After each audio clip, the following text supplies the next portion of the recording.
اللهم صل على بدر التمام اللهم صل على نور الظلام اللهم صل على مفتاح دار السلام اللهم صل على الشفيع في جميع الأنام يا إمام الرسل ويا سندي أنت باب الله ومعتمدي فبدنياي وبآخرتي يا رسول الله خذ بيدي. چلیں جی. بسم الله الرحمن الرحيم. السابعة اسمها نصف النهار وهي التي غاية ارتفاع الشمس آن وصولها أي الشمس إليها أي إلى تلك الدائرة ويلاحظ في مفهومها السفلي لأخذ ارتفاع الشمس فيه. چلیں جی. السابعہ یعنی الدائرۃ السابعہ، ساتواں دائرہ. اس سے پہلے 6 دائرے ہو چکے ہیں. پہلا دائرہ کون سا ہے؟ معدل النهار. دوسرا انتقاۃ البروج. تیسرا مارا بالاقطاب الاربعہ. چوتھا دائرۃ المیل. پانچواں عرض. دائرۃ الارض اور چھٹا دائرۃ الافق. اب ساتواں دائرہ ہے دائرہ نصف النہار. یہ بھی عظیمہ دائرہ ہے کیونکہ یہ قرہ کو 2 برابر حصوں میں تقسیم کر دیتا ہے. ٹھیک ہے جی. نصف شرقی اور نصف غربی. اس کی تعریف کرتے ماتن کہ واہی التی غایت ارتفاع الشمس آن وصولها. یہ دائرہ وہ ہے قرہ عالم کے اوپر جو نصف النہار کا دائرہ. یہ وہ دائرہ ہے کہ جب سورج اس دائرے کے اوپر پہنچتا ہے تو سورج کا جو ارتفاع ہوتا ہے نا وہ سب سے زیادہ ارتفاع ہوتا ہے اس وقت. غایت ارتفاع ہوتی ہے سورج کی. سمجھ آ گئی بات جی. ارتفاع کسے کہتے ہیں؟ ارتفاع ہوتا ہے مثلا سورج کو لے لیں آپ. سورج کا افق سے اوپر ہونا اس کو کہتے ہیں ارتفاع. ٹھیک ہے. جب تک مثلا اس کو اگر آپ سمجھیں افق شرقی تو جب تک سورج اس کے نیچے ہے انحطاط ہے. افق سے اوپر آ گیا تو یہ ارتفاع ہے. ٹھیک ہے. پھر ایسے سورج بلند ہوتا جائے گا. ٹھیک ہے. پھر ایک وہ مقام کے جہاں سورج کا سب سے زیادہ ارتفاع ہے اس کے بعد پھر انحطاط شروع ہو جاتا ہے. یہ جو غایت ارتفاع ہے سمجھ آ گئی بات. تو یہ جو قرہ عالم کے اوپر دائرہ بنتا ہے اس طرح. ٹھیک ہے جی. کہ جب سورج اس کے اوپر پہنچتا ہے تو اس وقت سورج اپنی غایت ارتفاع کے اندر ہوتا ہے. اس کو کہتے ہیں نصف النہار. سمجھ آ گئی بات. مثلا مثال کے طور پر آپ اس کو دیکھیں. یہ قرہ عالم ہے فرض کریں. یہ کیا ہے؟ افق شرقی ہے. ٹھیک ہے جی. سورج جب اس سے اوپر ہوا تو سورج کا ارتفاع شروع ہو گیا. اب سورج کا ارتفاع ہو رہا ہے بلند ہو رہا ہے سورج. ٹھیک ہے. حتیٰ کہ جب اس دائرے پر پہنچے گا تو اب سورج کا غایت ارتفاع ہوگا. یعنی اس سے آگے اب ارتفاع نہیں ہوگا بلکہ انحطاط شروع ہو جائے گا. کیا ہو جائے گا؟ انحطاط. تو یہ جو دائرہ ہے اس دائرے کو کیا کہتے ہیں؟ نصف النہار. ہاں یہ دائرہ نصف النہار ہے کہ جب سورج اس دائرے پر پہنچتا ہے تو اس وقت سورج کا غایت ارتفاع ہوتا ہے. سمجھ آ گئی بات جی. چلیں. السابعہ یعنی الدائرۃ السابعہ اسمہا نام اس کا کیا ہے؟ نصف النہار. نصف النہار ہے. اور یہ وہ دائرہ ہے کہ ہوتی ہے غایت ارتفاع سورج کی آنا وصولیہا وقت پہنچنے سورج کے الیہا طرف اس دائرے کے. چلیں گے. ای الشمس یہ ضمیر کا مرجع بتایا شارح نے کہ وصولیہا ضمیر کا مرجع شمس ہے اور الیہا اس ضمیر کا مرجع بتایا الی تلک دائرہ. یعنی جب سورج اس دائرے پر پہنچتا ہے تو اس وقت سورج کی غایت ارتفاع ہوتی ہے. اس کے بعد ارتفاع ختم. اچھا یہاں ایک سمجھ لیں. ارتفاع کے انحطاط کے 2 اطلاق ہوتے ہیں. عام تو اکثر تو یہی ہے یہ افق شرقی سے جب بلند ہوا نا تو ارتفاع شروع اور یہ نصف النہار تک ارتفاع ہے. اس کے بعد پھر انحطاط شروع ہے. اس کے بعد انحطاط ایک اس کے اوپر. بعض اس کو بھی کہتے ہیں کہ یہ افق سے اوپر ارتفاع ہے اور افق سے نیچے اس کو انحطاط کہتے ہیں. یہ بھی ایک اطلاق ہے. سمجھ آ گئی بات. چلیں نہیں. وَيُلَاحَظُ فِي مَفْهُومِهَا السِّفْلِيُّ لِأَخْذِ ارْتِفَاعِ الشَّمْسِ فِيهِ. یہ شارح بیان کرتے ہیں کہ یہ جو دائرہ ہے یہ دائرہ بھی ان دائروں کے اندر اس کا شمار ہوتا ہے کہ جن کے مفہوم کے اندر سفلیات کا لحاظ کیا جاتا ہے. سفلیات کا سفلی یعنی زمین اور زمین کے اوپر جو چیزیں ہیں یہ جن دائروں کے مفہوم کے اندر آتی ہیں یہ نصف و نہار کا دائرہ بھی ان دائروں میں ہے. تو اس دائرے کی جو تعریف ہم نے دیکھی ہے وہ تعریف کیا ہے, مفہوم کیا ہے؟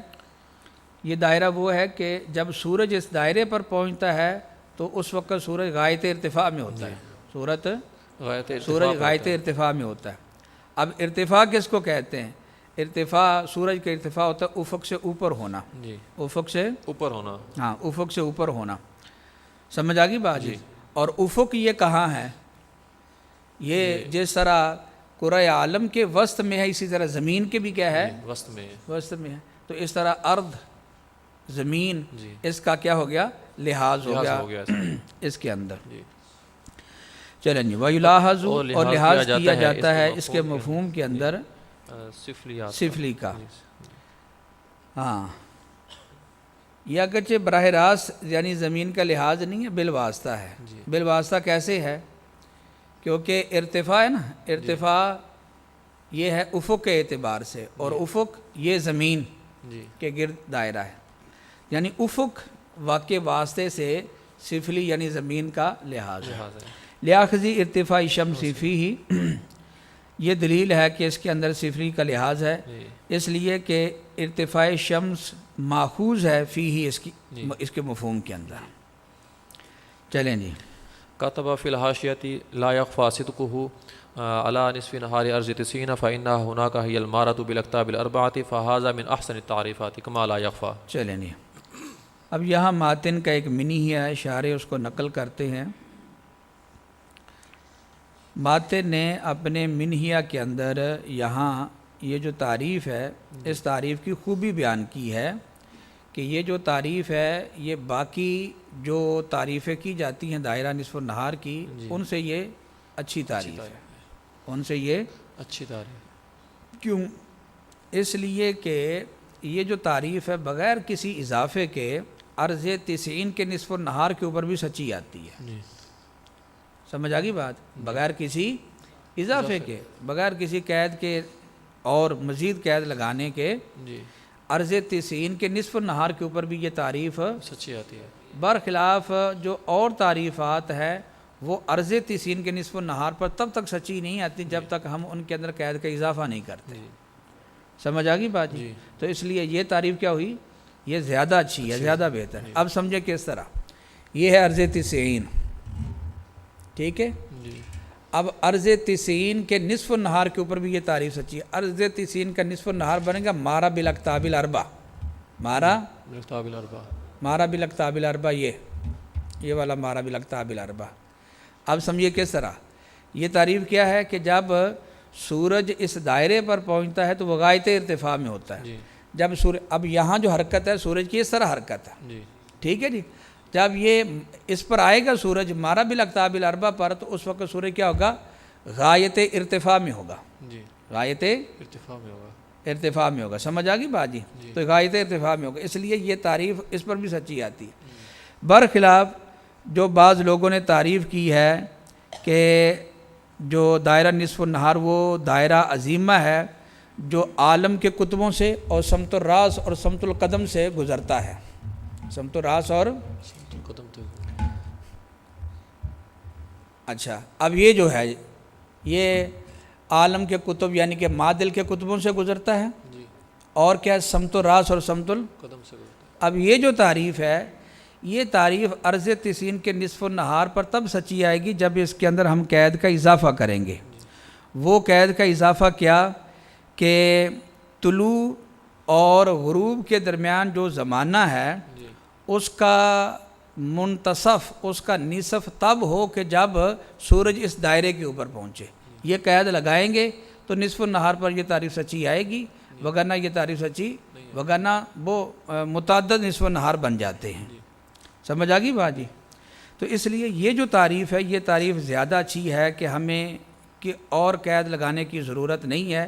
عرض 90 کے نصف النہار پر بھی بعینی ہی یہ تعریف سچی آ جاتی ہے جس طرح کہ باقی عرض بلد کے اندر جو نصف النہار ہے دائرہ بنتا ہے ان کے اوپر یہ تعریف سچی آتی ہے، عرض تسین کے نصف النہار کے اوپر بھی یہ تعریف سچی آتی ہے۔ سمجھ آئی بات؟ جی ہاں، عرض تسین سمجھے ہو، یہ عرض تسین ہے، عرض تسین سمجھ آئی بات؟ تو اب اس کے اندر یہ تعریف سچی آئے گی کس کے اوپر؟ مارا بالاقطاب الاربع پر، یہ ہے مارا بالاقطاب الاربع۔ وہ یہ کہ جب سورج ادھر آئے گا، سورج یہ دیکھیں سورج ادھر آئے گا تو یہ کیا ہوگا؟ غایت ارتفاع میں ہوگا سورج، کیا ہوگا؟ غایت ارتفاع میں سورج ہوگا، سمجھ آگی بات؟ اور یہی تعریف ہے دائرہ نصف النہار کی کہ جب سورج اس دائرے پر پہنچے تو وہ غایت ارتفاع میں ہو۔ تو یہ عرض تسین کے نصف النہار پر بھی تعریف سچی آتی بغیر کسی قید کے اضافے کے۔ چلیں جی، کتب فی الحاشیہ، لکھا ماتن نے حاشیہ میں کہ لا یکفی صدقہ، نہ مخفی جائے اس کا سچا آنا اوپر نصف نہار عرض تسین کے، فإنہا، کیونکہ غایت ارتفاع ہونا کا وہاں کیا ہے؟ ہی المارا بالاقطاب الاربع، یہ ہے مارا بالاقطاب الاربع، لہٰذا یہ جو تعریف ہے من احسن التعریفات، یہ باقی جو تعریفات ہیں ان سے اچھی تعریف، زیادہ اچھی ہے۔ کما لا یکفی، چلیں جی آگے۔ وكتب فيها أيضا سميت بذلك لانتصاف النهار حقيقة عند وصول الشمس إليها ببلوغها الأوج أو الحديد في أحد الانقلابين، وإن اكتفينا بالتنصيف الحسي فلا حاجة إلى القيدين۔ چلیں، ایک ماتن کا اور مینی ہے یہاں، اس کو بھی شارح نقل کرتے ہیں۔ ماتن نے وجہ تسمیہ بیان کی ہے اس دائرے کی کہ اس دائرے کو نصف النہار کیوں کہا جاتا ہے، ٹھیک ہے؟ یہ دائرہ نصف النہار ہے، اس کو نصف النہار کیوں کہا جاتا ہے؟ تو نصف النہار کہنے کی وجہ یہ ہے کہ جب سورج اس دائرے پر پہنچتا ہے تو اس وقت جو نہار ہوتا ہے، دن ہوتا ہے، اس کا نصف ہو جاتا ہے، دن کا نصف ہو جاتا ہے، سمجھے بات؟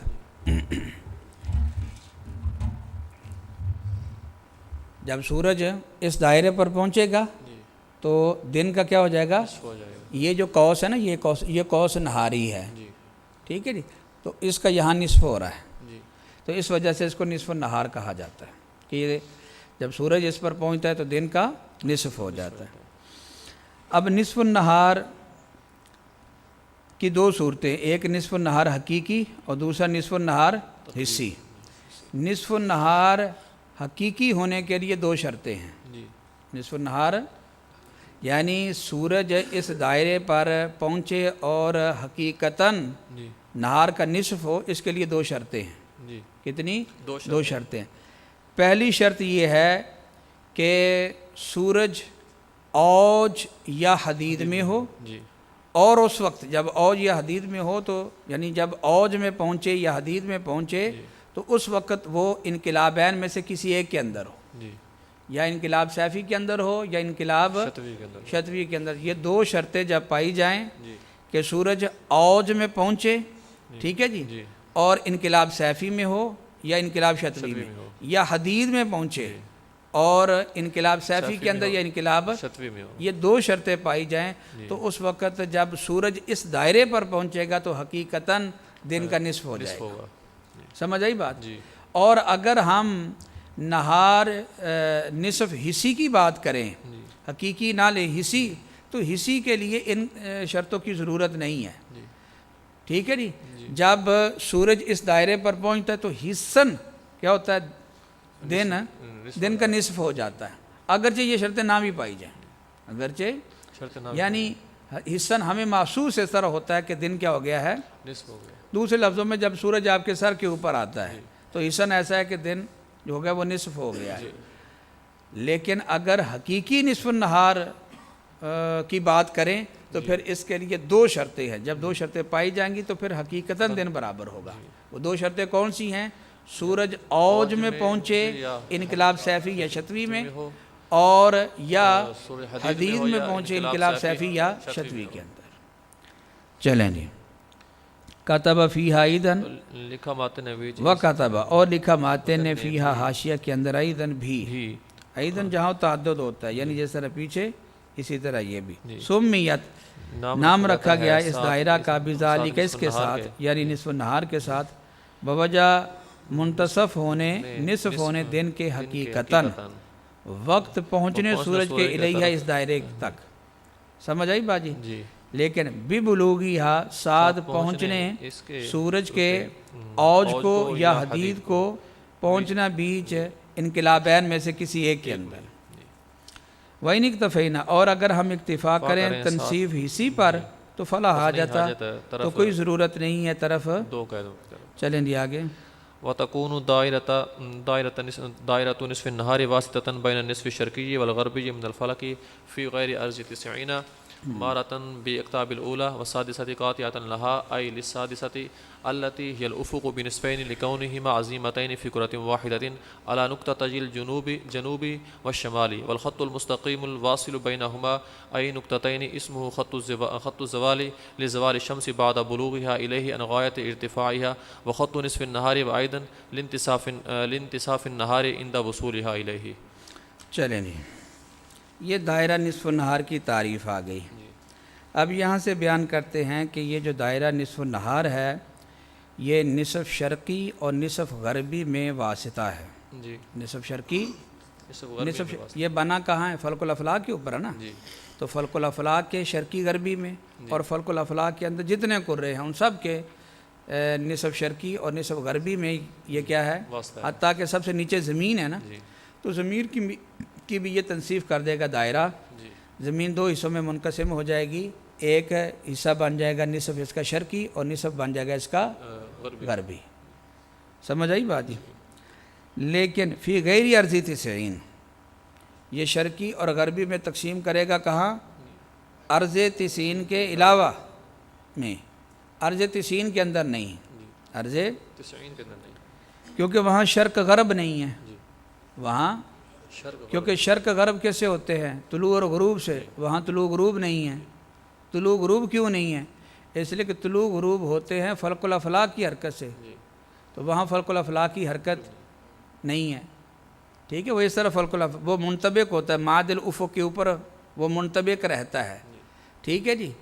تو یہاں کوئی کوکب ایسا نہیں ہے کہ افق سے اوپر آ جائے یا افق سے نیچے چلا جائے، برخلاف ارض 90 کے علاوہ میں۔ مثلا خط استوا کے اندر ایسے حرکت ہوتی ہے تو کوکب افق سے اوپر آ گیا، یہ اس کا طلوع ہے، افق سے نیچے چلا گیا، یہ اس کا۔ یا مثلا آفاق مائلہ کے اندر آپ ایسے لے لیں تو آفاق مائلہ کے اندر بھی طلوع غروب ہوتا ہے، لیکن ارض 90 کے اندر طلوع غروب نہیں ہوتا۔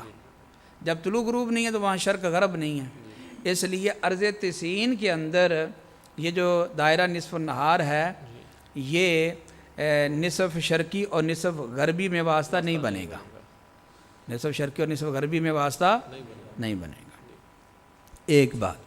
اور دوسری بات یہ ہے کہ یہ جو دائرہ ہے یہ معدل کے اور دائرۃ الافق کے کتبوں سے گزرتا ہے، معدل اور دائرۃ الافق، یہ دائرہ آپ اس کو لے لیں، یہ دائرہ نصف النہار ہے نا، جی اب معدل کے کتب یہ آ گیا، جی ٹھیک ہے جی، اور افق کے کتب یہ آ گئے، سمت الراس اور سمت القدم۔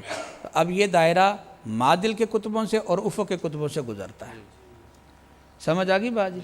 ہاں، اس پر دلیل بھی دی ہے شارح نے، کیوں؟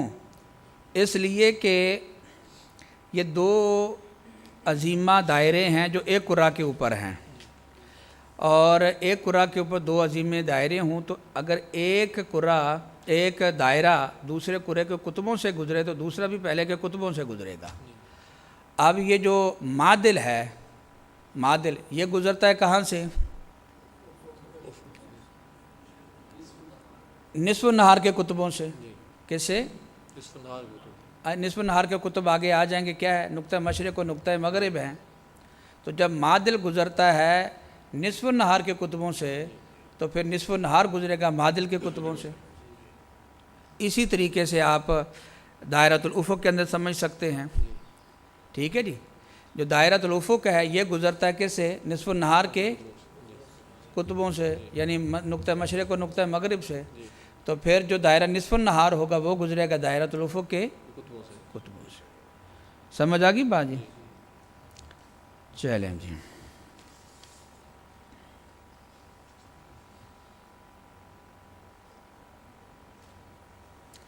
یہ دو باتیں۔ تیسری بات بھی سمجھیں تیسری بات یہ ہے کہ یہ جو دائرہ نصف النہار ہے یہ دائرۃ الافق کو دو حصوں میں تقسیم کر دیتا ہے، ٹھیک ہے، یہ قطع کرتا ہے اور دو حصے اس کے بن جاتے ہیں، ایک نقطہ جنوب کے اوپر اور دوسرا نقطہ شمال کے اوپر۔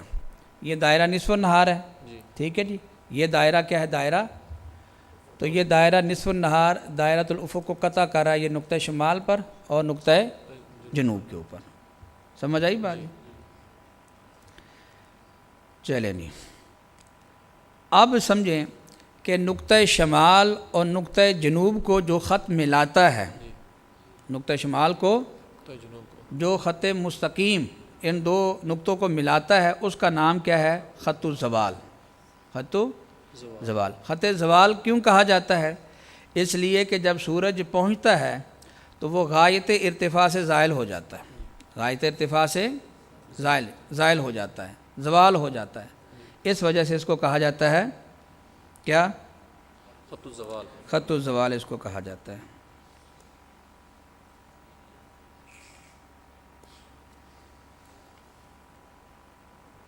جیسا کہ اس تصویر کے اندر آپ کو نظر آ رہا ہے، یہ دائرۃ الزوال ہے۔ چلیں جی ترجمہ کریں۔ پر ہوتا ہے دائرہ نصف النہار واسطہ درمیان نصف شرقی کے اور غربی کے۔ ہاں، یہ نصف شرقی اور غربی کون سے؟ جو ہونے والے ہیں فلک سے۔ فلک اور فلک کے اندر جو کچھ ہیں سب کے نصف شرقی اور نصف غربی میں واسطہ بنتا ہے۔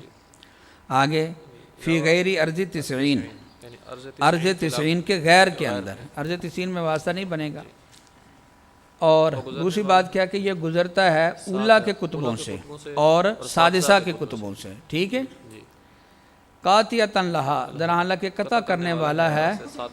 ہاں، یہ ضمیر کا مرجع بتایا کیونکہ پیچھے دو دائرے آئے نا، اولا اور سادسہ، تو سادسہ کو قطع کرتا ہے، اللتی ہی الافق، سادسہ دائرہ کون سا ہے؟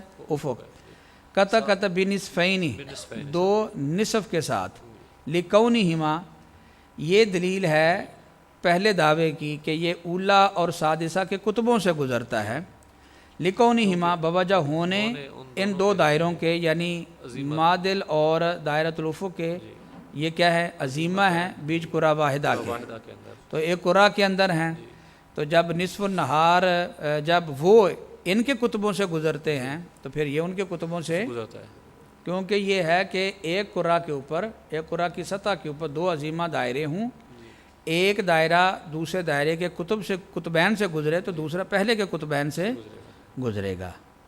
چلیں جی، قطع کرتا ہے اوپر دو نقطے جنوب اور شمال کے، یہ ضبط ہے بالفتح، اور وہ خط مستقیم جو ملانے والا ہے ان دو نقطوں کو، اس کا نام ہے خط الزوال۔ وجہ تسمیہ اس کو خط الزوال کیوں کہا جاتا ہے؟ بوجہ زائل ہونے سورج کے بعد پہنچنے سورج کے الیہ اس خط تک، زوال کس سے؟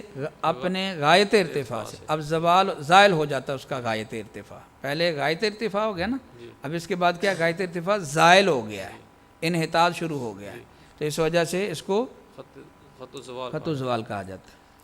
اس کو خط نصف النہار بھی کہا جاتا ہے، خط نصف النہار، یہ واضح ہے۔ خط نصف النہار کیوں کہتے ہیں؟ اس لیے کہ جب سورج اس خط پر پہنچتا ہے تو دن کا نصف ہو جاتا ہے۔ چلیں جی، وجہ نصف ہونے نہار کے وقت پہنچنے سورج کے الیہ اس خط تک، چلیں جی آگے۔ وقاطعۃ اللسانیتی ای منطقۃ البروج علی النقطتین العاشر وهو فوق الارض والرابع وهو تحت الارض سمیت بہما لما عرفت۔ آگے بھی وہما وسط السماء والارض علی الترتیب، بس۔ اچھا جی، ایک بات تو یہ آئی کہ یہ معدل کے کتبوں سے گزرتا ہے، اور دوسرا کیا؟ اور دائرۃ الافق کے کتبوں سے گزرتا ہے، اور پھر یہ آیا کہ یہ دائرۃ الافق کو قطع کرتا ہے نقطہ جنوب کے اوپر اور نقطہ شمال کے اوپر، ٹھیک ہے۔ تیسری بات یہ ہے کہ یہ جو دائرہ ہے یہ منطقۃ البروج کو بھی دو نقطوں کے اوپر قطع کرتا ہے، منطقۃ البروج کو دو نقطوں پر قطع کرتا ہے۔ ہاں، ایک کا نام ہے عاشر اور دوسرے کا نام کیا ہے؟ رابع۔ ایک کا نام عاشر اور دوسرے کا نام رابع۔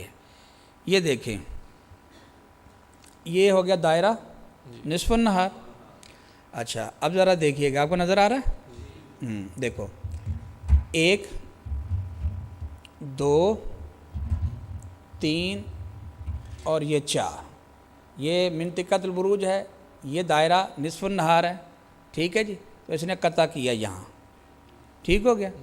اچھا یہ رابع ہو گیا، 5 6 7 8 9 اور یہ 10، ٹھیک ہے، یہ عاشر ہو گیا۔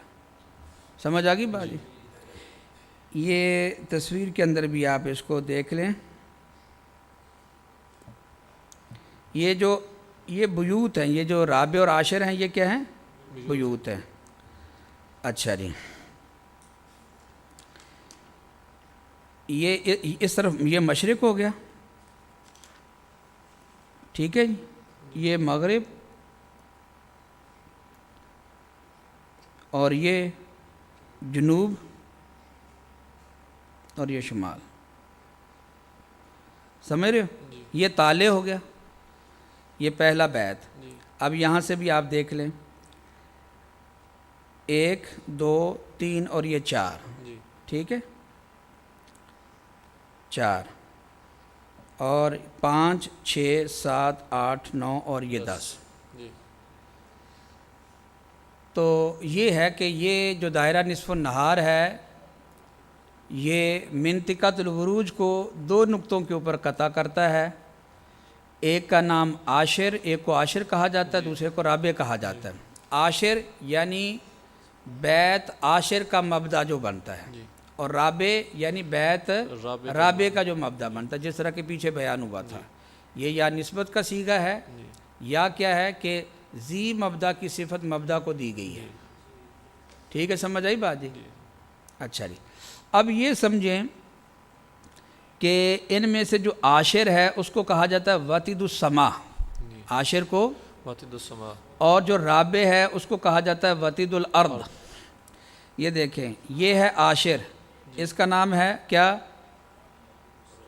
ہاں وطید السما، اور یہ ہے رابع، اس کا نام کیا ہے؟ وطید الارض، وطید الارض۔ اور جو وطید الارض ہے یہ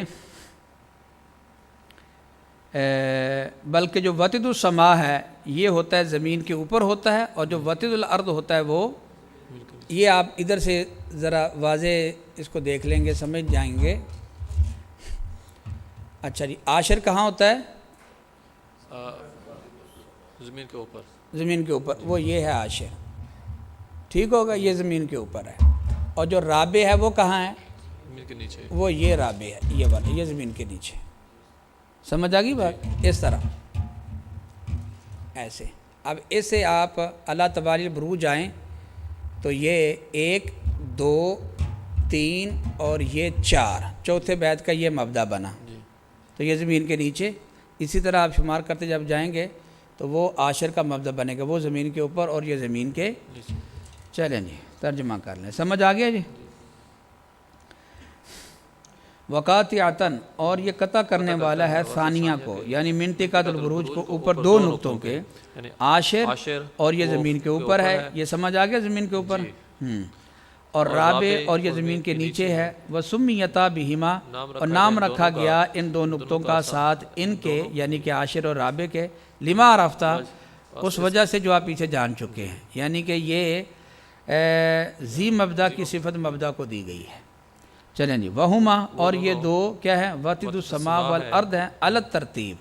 الگ ترتیب کا مطلب یہ ہے کہ عاشر یہ ہے وطید السما، اور جو رابع ہے یہ ہے، چلیں جی آگے۔ وقطباها نقطة المشرق والمغرب لأنها لما مرت بقطبي المعدل والأفق مرتا أيضا بقطبيها لما مر، فيلزم أن يكون قطباها نقطتين مشتركتين بينهما وهما نقطتا تقاطعيهما المسامتان بالمشرق والمغرب، المسمتين بالمشرق والمغرب۔ چلیں جی، دائرہ نصف النہار کی تعریف اور ان کا جو تقاطع ہوتا ہے باقی دائروں سے اور کن دائروں کے قطبوں سے گزرتا یہ آیا۔ اب یہاں سے بیان کرتے ہیں اس دائرے کے قطب، جی، اس دائرے کے یہ جو دائرہ نصف النہار ہے اس کے کتب ہیں نقطہ مشرق اور نقطہ مغرب، نقطہ مشرق اور نقطہ مغرب ہے۔ یہ نقطہ مشرق لے لیں آپ، ٹھیک ہے جی، اور دوسری طرف آپ لے لیں نقطہ مغرب، تو یہ اس کے کیا ہیں؟ کتب ہیں۔ شارح نے اس پر دلیل دی ہے کہ یہ نقطہ مشرق اور نقطہ مغرب یہ دائرہ نصف النہار کے یہ کتب کیوں ہیں، ٹھیک ہے۔ اس پر دلیل یہ ہے کہ آپ نے ابھی پیچھے دیکھا ہے کہ یہ جو دائرہ ہے یہ معدل کے اور افق کے کتبوں سے گزرتا ہے، معدل کے اور افق کے کتبوں سے گزرتا ہے، تو جب یہ ان کے کتبوں سے گزرتا ہے تو وہ اس کے کتبوں سے گزریں گے، وہ اس کے کتبوں سے گزریں گے، ہاں ٹھیک ہے جی۔ جب یہ گزرتا ہے افق کے کتب سے اور معدل کے کتب سے تو پھر جو معدل ہوگا اور دائرۃ الافق ہوگا یہ گزریں گے کس سے؟ اس کے کتبوں سے، تو پھر ایسا نقطہ مشترک ہونا چاہیے، ایسا نقطہ ہونا چاہیے جو ان کے درمیان کیا ہو؟ مشترک ہو، جو ان کے درمیان مشترک، اور وہ یہ نقطہ بنتا ہے، فرض کر لیں آپ یہ نقطہ مشرق اول حمل فرض کریں اور ادھر کے اول میزان ہے، یہ ہے، سمجھ آ گئی بات جی؟ تو اس لیے یہ جو دائرہ نصف النہار ہے اس کے جو کتب ہے نقطہ مشرق ہے اور نقطہ مغرب ہے، چلے نہیں، اور کتبہ اور اس کے کتب نقطہ مشرق اور مغرب ہیں، لأنہا اس لیے کہ یہ دائرہ جب گزرتا ہے معدل اور افق کے کتبوں سے تو وہ گزریں گے بھی اس کے کتبوں سے، لما مرہ، دلیل وہی پیچھے، یعنی کہ ایک قرہ کے اوپر دائرے ہوں اور ایک قرہ دوسرے قرے کو کتب سے گزرے تو دوسرا بھی اس کے کتب سے گزرے گا، ہاں، فیلزم، تو ضروری ہے، لازم ہے کہ ہو اس کے کتب نقطتین، ایسے دو نقطے جو مشترک ہوں ان دو کے درمیان، یعنی کہ معدل کے اور افق کے، اور معدل اور افق میں جو مشترک نقطہ ہے وہ نقطہ مشرق اور مغرب ہے، کیونکہ یہاں ان دونوں کا تقاطع ہوتا ہے، سمجھ آ گئی بات جی؟ چلیں جی، وہما، اور وہ نقطے ہیں تقاطعی ہما، ان دو کا تقاطع جن کو نام دیا گیا ہے مشرق کا اور مغرب کا، چلیں جی آگے۔ وقت تتحد دائرۃ نصف النہار بالثالثۃ ای المارۃ وہو عند مرورها بالانقلابین، والرابعۃ ای دائرۃ المیل، والخامسۃ ای دائرۃ العرض وہو عند اتحادہما بالثالثۃ۔ چلو جی، وقت تتحد، اب یہاں سے بیان کرتے ہیں کہ یہ جو دائرہ نصف النہار ہے یہ کبھی ثالثہ کے ساتھ متحد ہوتا ہے، ثالثہ کے ساتھ، ثالثہ کون سا دائرہ ہے؟ شاباش، یعنی مطلب یہ ہے کہ ایک وہ دائرہ مارا بالاقطاب الاربعہ بھی ہے اور وہ دائرہ نصف النہار بھی ہے، لیکن اس کے لیے شرط ہے، وہ شرط کیا ہے کہ جب یہ دائرہ نصف النہار انقلابین سے گزرے گا، دائرہ نصف النہار انقلابین سے گزرے گا، یہ دیکھیے ذرا، یہ دائرہ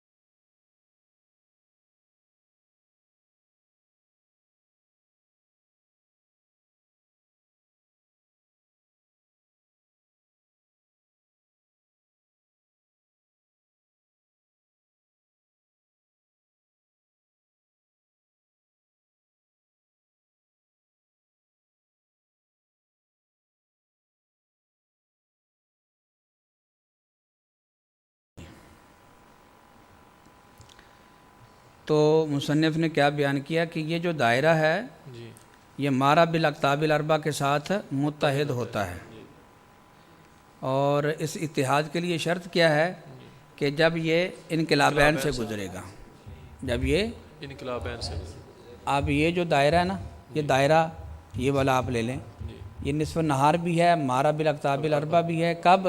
کہ جب یہ گزرے گا کہاں سے؟ انقلابین سے، سمجھا؟ یہ انقلاب، ٹھیک ہے جی، ہاں انقلابین سے گزرے گا، تو اس وقت دائرہ نصف النہار اور دائرہ مارا بالاقطاب الاربعہ دونوں متحد ہوں گے۔ چلیں جی، وقت تتحد اور گاہے متحد ہوتا ہے دائرہ نصف النہار ساتھ ثالثہ یعنی مارا کے، اور یہ اتحاد وقت گزرنے دائرہ نصف النہار کے ساتھ انقلابین کے۔ چلیں یہ آگے، والرابعات ای دائرۃ المیل۔ ہاں چلیں، اچھا، اور اسی طرح یہ رابعہ کے ساتھ بھی متحد ہوتا ہے اور خامسہ کے ساتھ بھی متحد ہوتا ہے۔ رابعہ کون سا دائرہ ہے؟ دائرۃ المیل، دائرۃ المیل، اور خامسہ دائرۃ الارض، تو ان کے ساتھ بھی متحد ہوتا ہے۔ اس کے لیے شرط یہ ہے کہ جب یہ ثالثہ کے ساتھ متحد ہوگا، ثالثہ یعنی کہ مارا بالاقطاب الاربعہ، یہی صورت لے لیں، مارا بالاقطاب الاربعہ یہی۔ اب یہ یعنی کہ دائرہ نصف النہار ہے اور مارا بالاقطاب الاربعہ بھی اس پر سچا آ رہا ہے۔ اب اس پر دائرۃ المیل کی تعریف بھی سچی آئے گی۔ کیسے؟ کہ یہ معدل کے کتبوں سے گزر رہا ہے، اور دائرۃ الارض کی تعریف بھی سچی آئے گی۔ کیسے؟ کیونکہ منطقۃ البروج کے کتبوں سے یہ گزر رہا ہے۔ چلیں جی، اور متحد ہوتا ہے رابعہ یعنی دائرۃ المیل کے ساتھ، اور خامسہ یعنی دائرۃ الارض کے ساتھ، اور یہ وقت متحد ہونے اس کے ساتھ ثالثہ، یعنی کہ جب ثالثہ مارا بالاقطاب الاربعہ کے ساتھ متحد ہوگا تو پھر اس پر دائرۃ المیل کی تعریف بھی سچی آئے گی، دائرۃ الارض کی تعریف بھی سچی ہے۔ اب اس کے اندر چاروں دائرے کیا ہو گئے؟ متحد ہو گئے۔ دائرہ نصف النہار، دائرہ مارا بالاقطاب الاربعہ، دائرۃ المیل اور دائرہ، ان میں جو فرق ہوگا وہ اعتباری ہوگا۔ ہم یہ اعتبار کریں کہ یہ سورج کی غایت ارتفاع ہے جب سورج، تو یہ دائرہ نصف النہار کہلائے گا۔ ہم یہ اعتبار کریں کہ یہ معدل کے اور منطقہ کے کتب دونوں کے کتبوں سے گزرتا ہے تو یہ مارا بالاقطاب الاربعہ ہے۔ یہ اعتبار کریں کہ یہ معدل کے کتبوں سے گزرتا ہے تو یہ دائرۃ المیل ہے۔ یہ اعتبار کریں کہ منطقہ کے کتبوں سے گزرتا ہے۔ چلے نہیں، واکثر قوس منها بین الاولی ای المعدلی وقطب السادسۃ ای الافقی ای بالعکس ای بالعکس ای اکثر قوس منها بین السادسۃ وقطب الاولی وهي التي لم يقع فيها المعدل۔ عرض البلد، چلیں جی، دائرہ نصف النہار کی وہ سب سے چھوٹی قوس جو معدل اور افق کے کتب کے درمیان ہے۔ معدل اور افق کے کتب کے درمیان، افق کا کتب کیا ہے؟ سمت الراس، سمت الراس اور سمت القدم۔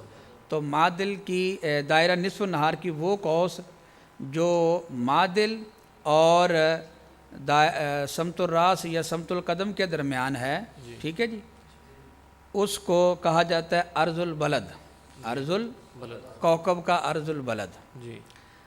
یا دائرہ نصف النہار کی وہ چھوٹی قوس جو دائرۃ الارض اور معدل کے کتب کے درمیان ہے، اس کو بھی کہا جاتا ہے عرض البلد، عرض البلد۔ جس طرح کہ دیکھیں یہ ہے معدل، ٹھیک ہے، اور یہ کیا دائرہ نصف النہار۔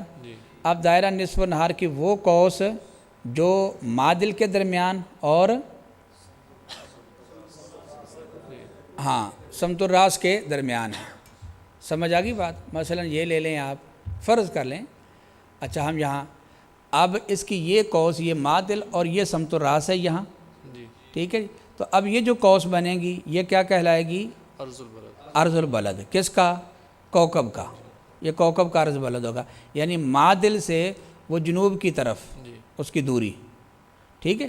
اب سادہ لفظوں میں یوں سمجھ لیں، یعنی معدل سے کسی کوکب کی شمال یا جنوب کی طرف دوری کو عرض البلد کہا جاتا ہے۔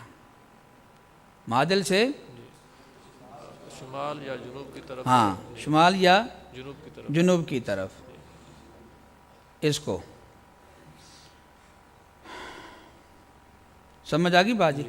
اسی طرح یہ دوسری تعریف جو ہے اس کو بھی دیکھ لیں، یعنی کہ دائرہ نصف النہار کی وہ چھوٹی قوس جو سادسہ یعنی دائرۃ الافق اور اولیٰ کے کتب کے درمیان ہے، یہ دائرۃ الافق ہو گیا، ٹھیک ہے جی، اور یہ ہو گیا کیا؟ اولیٰ کا کتب، اولیٰ کا کتب نظر آ رہا ہے؟ اچھا یہ اولیٰ کا کتب ہے، اور یہ کیا دائرہ؟ اب یہ دائرہ اس کو آپ لے لیں دائرہ نصف النہار، ٹھیک ہے، تو دائرہ نصف النہار کی وہ قوس جو اولیٰ کے کتب اور دائرہ افق کے درمیان ہے، اس کو کیا کہیں گے؟ ارض البلد، ارض البلد، یہ کوکب کا ارض البلد کہلائے گا۔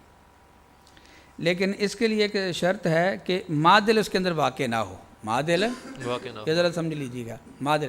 اب یہ قوس بھی ہے، ایک اس طرف بھی قوس نیچے یہاں تک آئے گی، ادھر سے آئیں گے تو ٹھیک ہے جی، لیکن اس میں معدل آ جائے گا، جی، وہ والی نہیں کہلائے گی، یہ والی، یہ ارض البلد کہلائے گی۔ چلیں جی، واکثر قوس منہا، اور سب سے چھوٹی قوس دائرہ نصف النہار کی جو درمیان اولا یعنی معدل اور سادسہ کے قطب یعنی افق کے قطب کے درمیان ہے، یا بالعکس، کیا بالعکس ہے، یعنی کہ وہ چھوٹی قوس نصف النہار کی جو درمیان سادسہ کے اور اولا کے قطب کی ہے، اور یہ وہ ہے کہ نہ واقع ہو اس کے اندر معدل، معدل، یہ کیا ارض البلد ہے، یہ ارض البلد ہے۔ چلیں جی آگے، وطولہ ای البلد ما ای قوس وقع من المعدل بین نصف نہارہ ای المعدل معدل نصف نہار جزائر الخالدات من فوقہ، و نصفی نہاری جزائر الخالدات۔ چلیں جی، اب طول بلد بھی سمجھ لیں، عرض بلد سمجھ آ گیا، جی، یہ کوکب کا عرض بلد ہے، ٹھیک ہے۔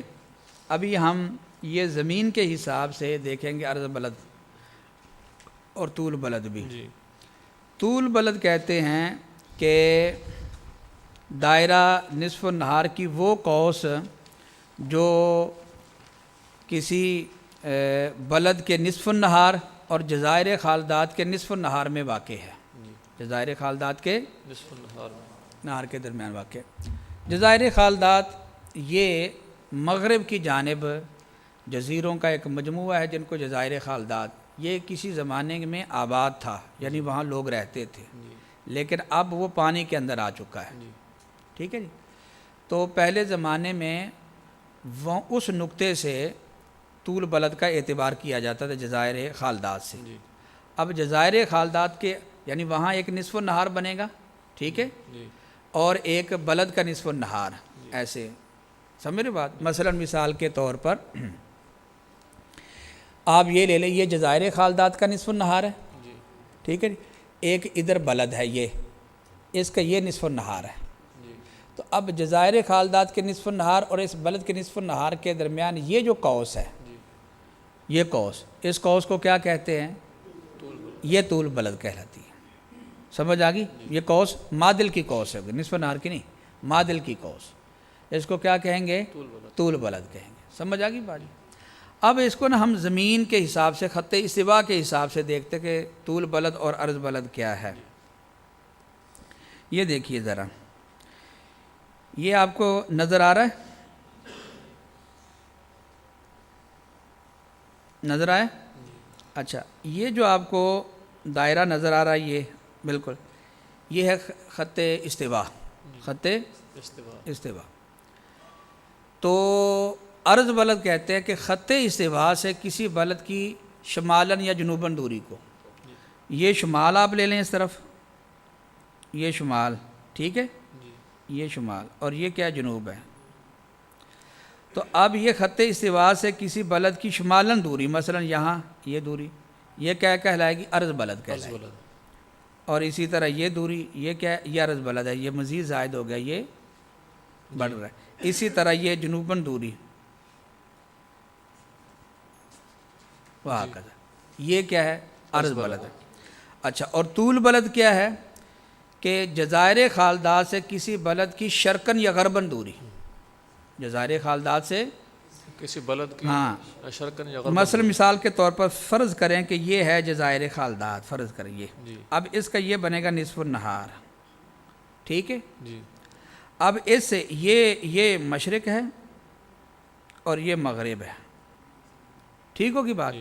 تو اس سے کسی بلد کی یہ شرقاً دوری، مثلا یہ طول بلد اتنا، یہ مطلب بلد کا نصف النہار ہے، یا یہ نصف النہار لے لیں آپ تو یہ اتنی دوری، سمجھ آ گئی بات جی۔ اور اسی طرح یا غرباً دوری اس طرح، تو اس کو کیا کہا جاتا ہے؟ طول بلد، طول بلد کہا جاتا ہے۔ یہاں یہ اور مزید واضح مثال ہے اس میں، یہ دیکھیں، یہ ہے خط استوا، ٹھیک ہے جی۔ اب یہ شمالاً دوری یا جنوباً دوری، یہ کیا ہے؟ عرض بلد، عرض بلد۔ اور فرض کریں یہ جزائر خالدات کا کیا ہے؟ نصف النہار ہے، تو یہ جو دوری ہوگی یہ کیا کہلائے گی اتنی؟ یہ طول بلد. یہ طول بلد ہے. اس کو یہ یہاں بھی دیکھ سکتے ہیں آپ. یہ گلوب دو، اس میں سمجھاتا ہوں. یہ گلوب کے اندر یہاں دیکھیں. اچھا اب یہاں ذرا سمجھیے گا، چھوٹا ہے لیکن جی بعد میں آپ اس کو دیکھ لیجئے گا. یہ خط نظر آ رہا ہے آپ کو؟ جی یہ سرخ، جی یہ کیا ہے؟ خط استوا. استوا. ٹھیک ہو گیا. جی اب اس خط استوا سے یہ کیا ہے؟ شمال ہے اور یہ جنوب ہے. جی تو یہاں سے کسی بلد کی شمالن دوری جی یہ کیا کہلائے گی؟ عرض بلد. اور یہ بھی کیا کہلائے عرض گی؟ بلد. اچھا پھر اس کے نا موازی دائرے یہاں بنائے گئے ہیں. یہ 15-15 درجے کے ہیں. جی کتنے کے؟ 15 15-15 درجے کے. اب یہاں سے پاکستان جو ہے، پاکستان میں کوشش کرتا ہوں آپ کو دکھا سکوں.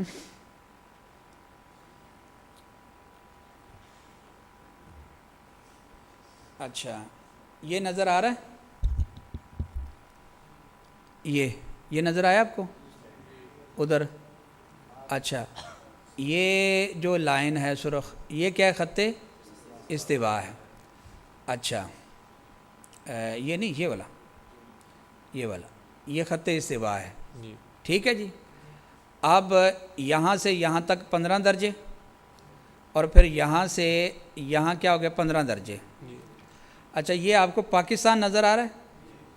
اچھا 15-15 کتنے ہو گئے؟ 30. تو یہ پاکستان کے اندر سے گزر رہا ہے. ٹھیک ہے جی. اب یعنی کہ یہ لاہور سے نیچے گزر رہا ہے خط مشرق کی طرف. لاہور کا جو عرض بلد ہے نا وہ 31 درجے ہے.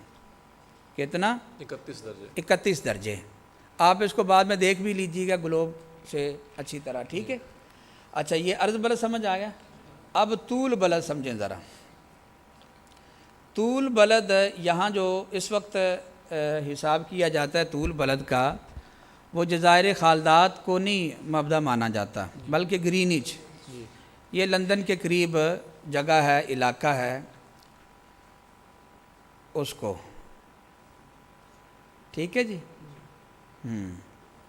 یہاں بھی وہ میں آپ کو خط دکھا دیتا ہوں. اللہ، یہ ہے لندن. شاید نظر نہیں آئے گا اس وقت، آپ ادھر سے دیکھ لیں. یہ ہے لندن. جی اب اس کا یہ نصف النہار کا خط ہے.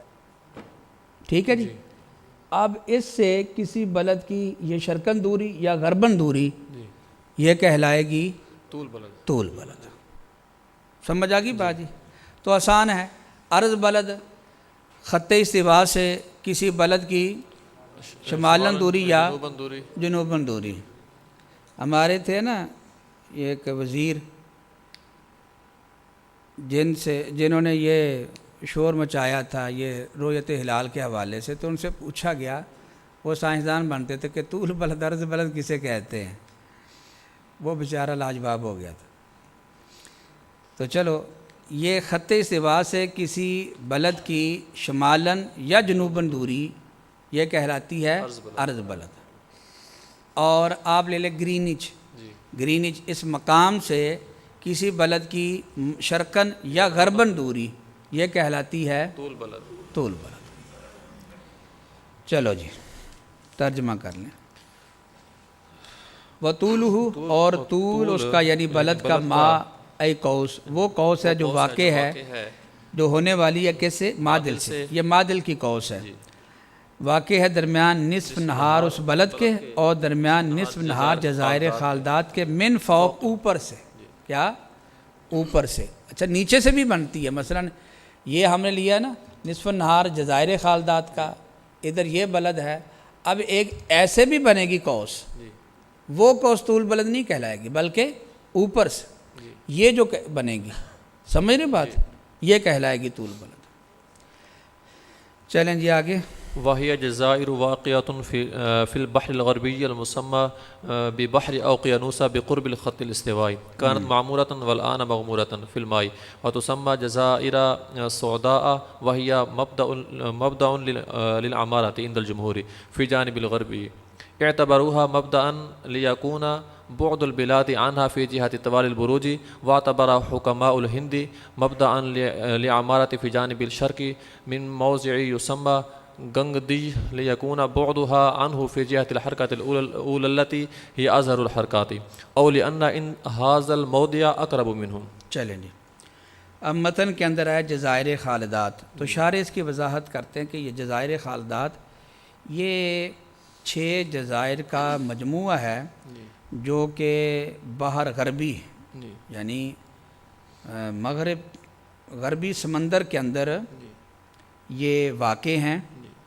بحر اوقیانوس کے اندر، بحر اوقیانوس کے اندر، اور یہ خط استوا کے قریب ہیں۔ یہ کسی زمانے میں آباد تھے، یہاں بھی رہتے تھے لوگ، ٹھیک ہے جی، لیکن اب یہ پانی کے اندر غرق ہو گیا، ڈوب چکا ہے یہ۔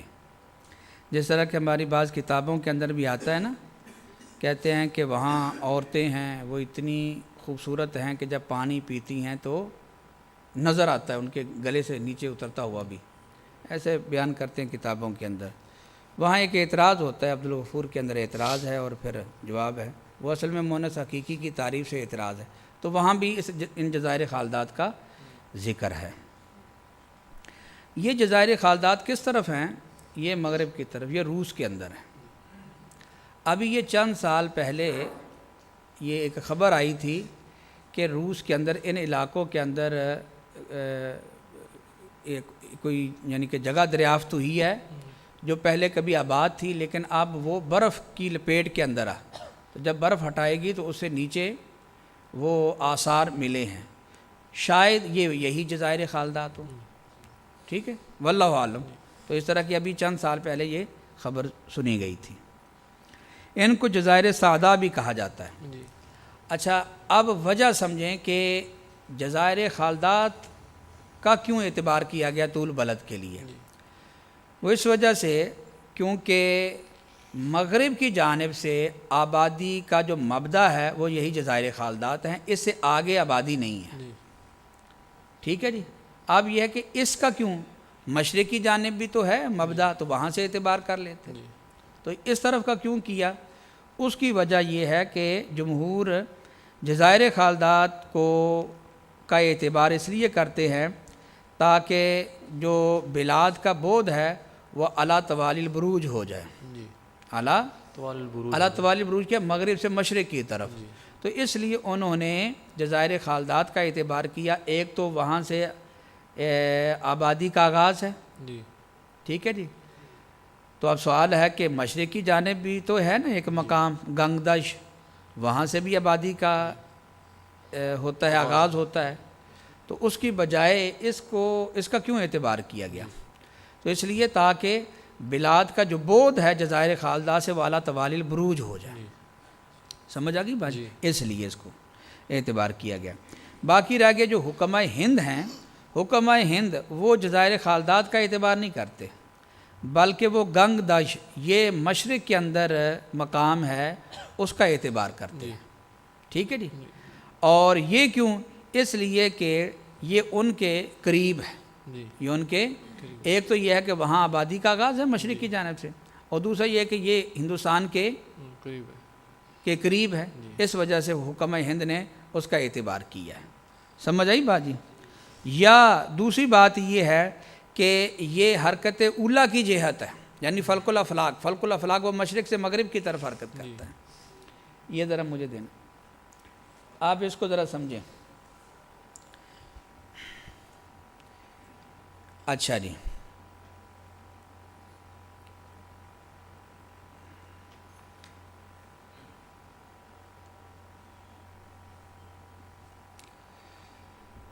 یہ انڈیا ہے، ٹھیک ہے، یہ مشرق ہو گیا، یہ کیا ہو گیا؟ مغرب ہو گیا۔